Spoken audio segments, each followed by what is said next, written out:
नेमका काय सांगावा दादांनी सांगितलेलं आहे? मनोज दादांनी सांगावा हा दिलेला आहे की प्रत्येकाने 13 जुलैला माझ्या पाठीशी, मी एकटा पडलोय आणि माझ्या पाठीशी किती समाज बांधव हे मला पाहायचं आहे आणि सगळ्यांनी 13 जुलैला छत्रपती संभाजीनगरला यायचं आहे.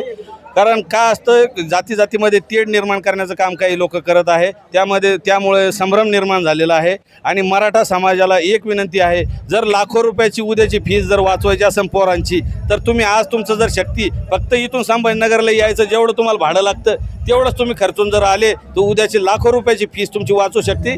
कारण सरकारलाही घाम फुटन आणि लगेच आरक्षणाचा प्रश्न मार्गी लागल आणि तो जर मार्गी लागला तर मी सांगतो लाखो पोरं हे नोकऱ्यामध्ये जातील. प्रशासनाचा याच्यावरती सकारात्मक विचार आहे असं वाटतं का तुम्हाला? असं वाटतं तर आहे. मनोज जरांगे पाटलाला विश्वास आहे, कारण ते कुणावरही विश्वास ठेवत नाही. पण जे लोक उपोषण सोडायला आले होते त्यांच्यावर मनोज जरांगे पाटलांना विश्वास होता, म्हणून त्यांनी हे उपोषण मागे घेतलं.